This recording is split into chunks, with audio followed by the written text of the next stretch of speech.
Your special, Annihilation, is the most moving stand-up special I've ever experienced. Thank you. The first half is a fully formed, original voice, completely relaxed, doing what you do, and 3/4 of the way through the special, you start talking about your wife who passed away tragically a few years ago. And I wanted to ask you about the work that had to go into making that decision to share that part of your life.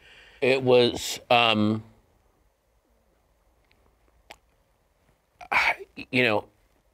before my wife passed away, I was really, really content with, I was really going to scale back the traveling and the doing stand-up. I kind of felt like I'd said what I wanted to say.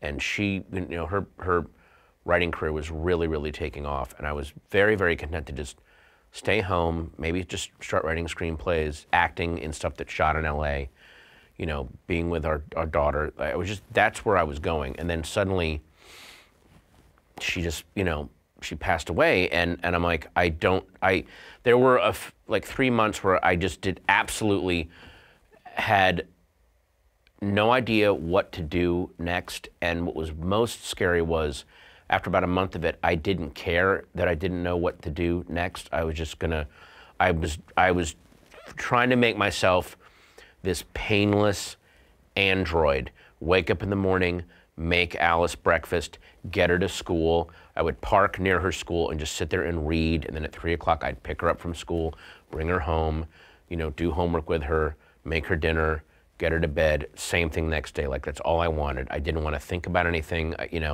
And then I guess it was, I don't know if it was the life force or the creative force or both, but it came up like, what you know how to do is go on stage, and that's what you do.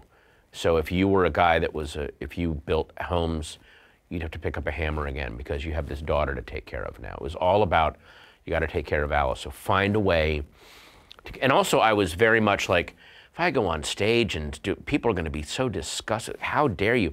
And I would talk with my therapist about this like every single day, and he was like, the audience came to, they've got their own problems.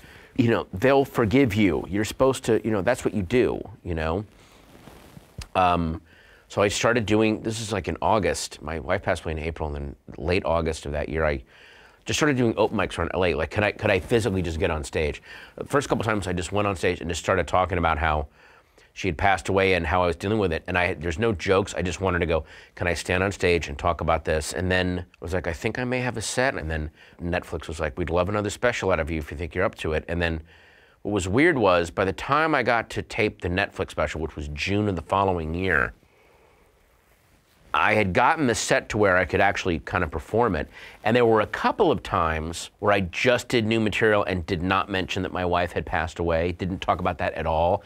And that really creeped the audience out. Oh, like, really? That felt like they were really, really, and I would get messages on Twitter and Instagram and stuff, not mean ones, like, that was very uncomfortable. Like, you should talk about, you should say something, And so, but then the other weird thing was, then when it came time to tape the special, which I'm like, now I feel good about this set, but I would still have these nightmares where I would go up on stage and start doing this material, and it would just, none of it worked. The audience was just like, nope, you shouldn't be up there. Really? Yeah, and so I did not know that was going to work until I stepped on that stage and was into it about 10 minutes. And even then, though, I had that, well, okay, this material's working. They're okay with me up here doing jokes. Are they going to be okay when I do that transition into talking about Michelle passing away? So there was like these two huge terrors that I had to push through doing that special. Hey folks, thanks for watching. If you like what you just saw, then why not subscribe? Click right here for lots more off camera. And if you want to see the hour-long version of these conversations, I'm going to give you the secret link. Here it is. offcamera.com. Check it out.